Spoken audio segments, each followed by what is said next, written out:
Hey, this is Samson. Welcome back to R-Rated Religion.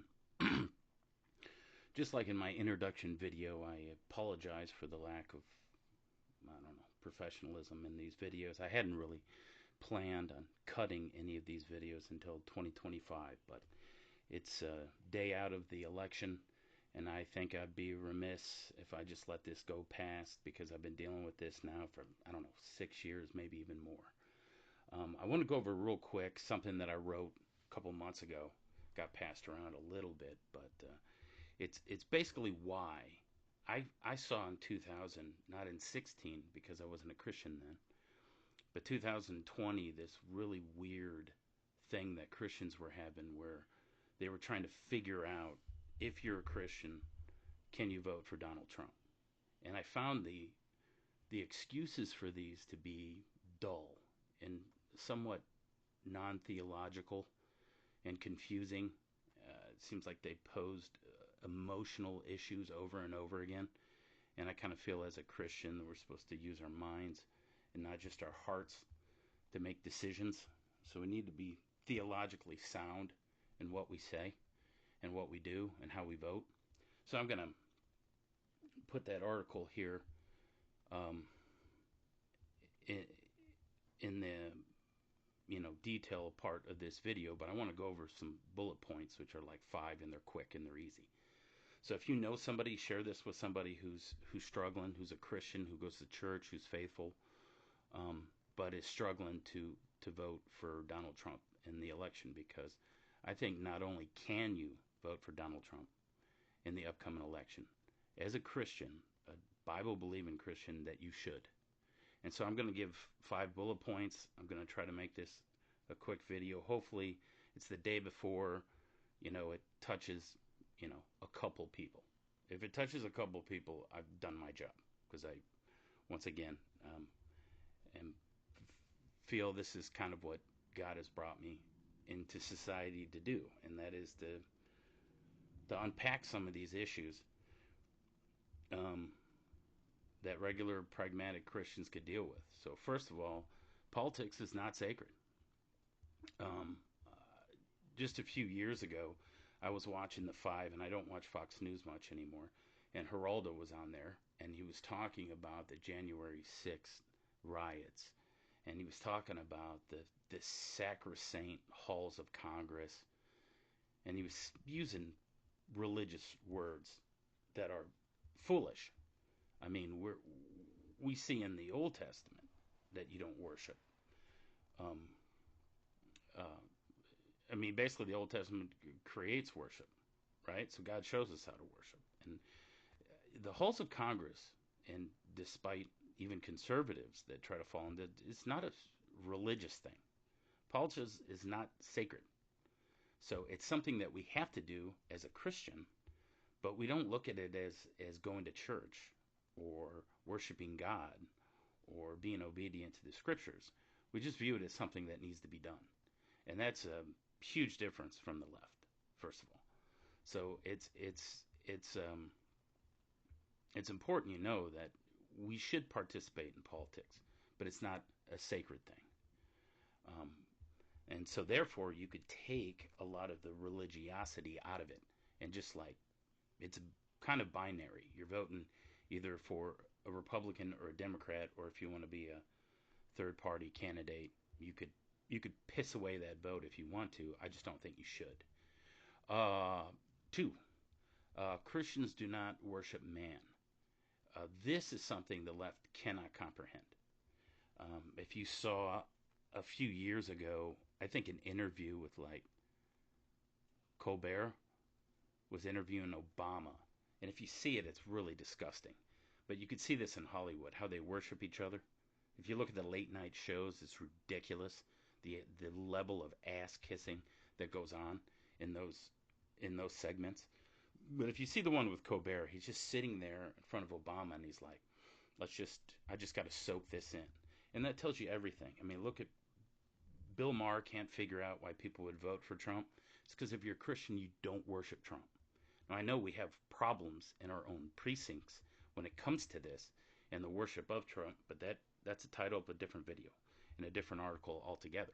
What I can say is that we don't worship man. So we just vote for whoever's going to serve our community the best. And that community is not black or white. It's not even a Republican, it's Christian. So if you're voting, you need to be voting um, for the party that is going to be more supportive to the Christian worldview, which brings us to point number 3, religious persecution. Now, this is something of I think the book David Horowitz writes The Dark Agenda, which is a book must read by everybody, and it goes into the religious persecution of Christians from the Obama administration. I wrote an article of which um, I will add in the bio here um, about a year ago, and maybe in January, about how hostile the Biden administration is towards the Christian community. So you basically have the Democrats that are hostile towards Christianity. There's no place, there's no God in the Democratic platform. So it's which team is going to persecute the most? Is it going to be the Democrats, or is it going to be the Republicans? And I think it's pretty easy to see that with all Trump's flaws, even if you want to say he's not a Christian, which I think you can make a case, he's obviously in favor of the Christian worldview, Christian hegemony, going forth. And you don't get that on the left. So let's just take our personal out of it. Are you going to vote for the party that persecutes Christianity and religion? Or are you going to vote for the party that's going to support it? It's an easy decision. Reason number 4, and this is a difficult one, but it's very theological. I would suggest read my article because it goes into Cyrus the Great. It's basically God sometimes picks shady characters.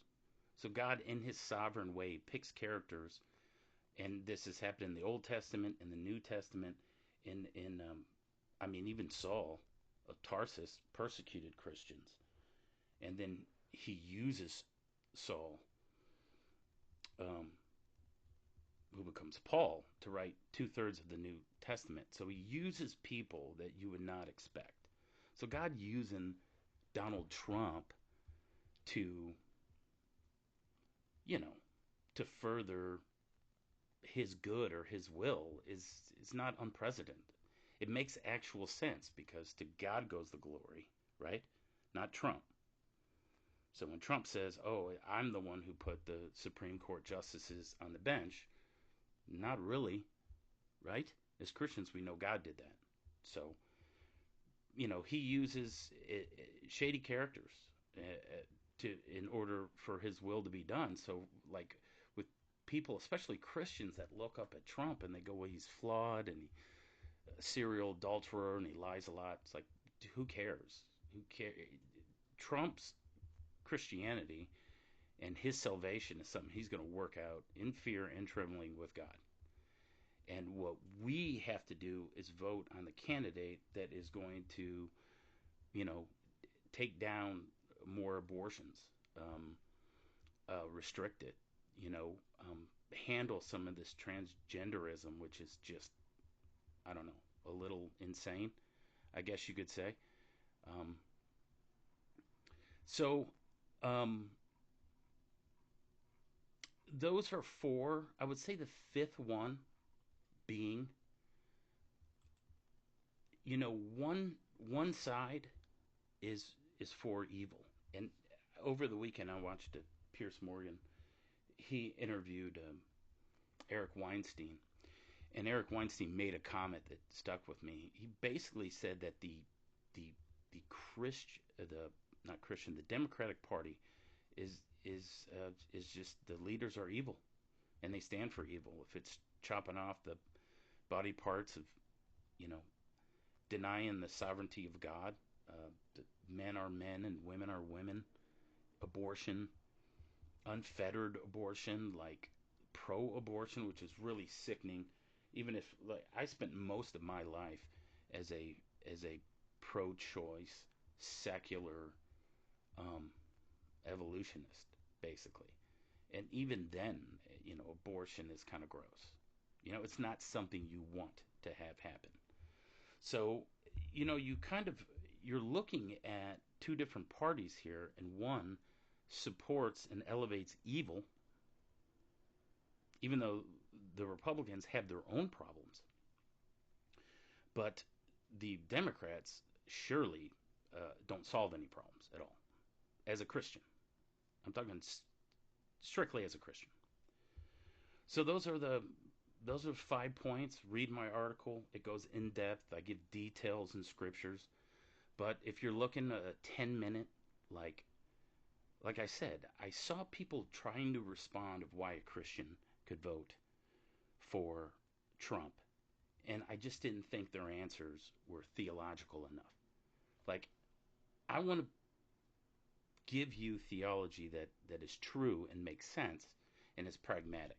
So if you hate Trump, if you spent your entire life in, I don't know, the black community thinking that Republicans are the most evil, or even Jews for some reason really tend to vote Democrat, and even the Hispanic community, and you're a faithful Christian and you go to church every Sunday and you care about what the Bible says more important than you care about what your proclivities are or your emotional leanings, I wanted to give you information that goes, look, if you're a Christian in 2024 and you're living in America and you go to church and you try to read the scriptures as often as you can and make sense of them and then somehow speak to your life, I wanted to give you a up or down reason of why not only can you vote for Trump, but I'm putting forth the argument that as a Christian you should.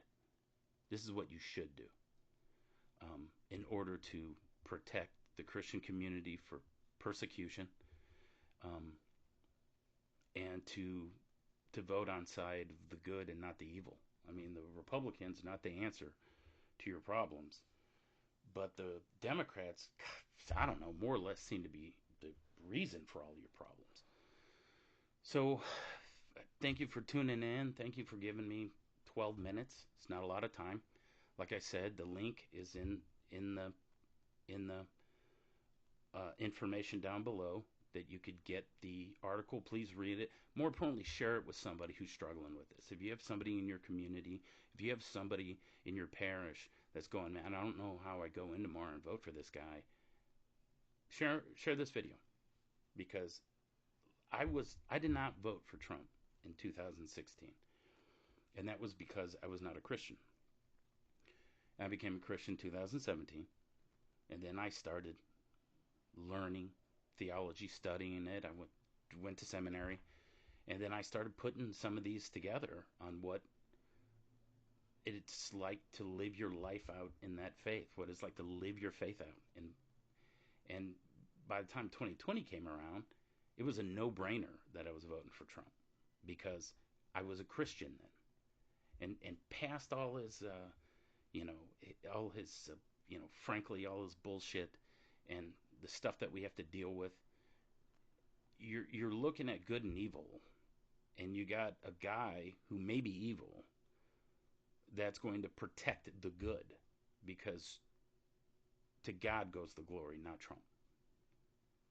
So think about that. Think about your church community. Think about the lovely people in your parish. Think about your children that are going to school and being taught that they're the same as women, that boys are toxic. And I mean, just think about that when you're when you're pulling the lever, or punching in the hole, or I don't even know what we do now. But thank you for your time. Once again, this is Samson. Don't be naive in what you believe. More videos coming soon. Thank you. Go out and vote. God bless.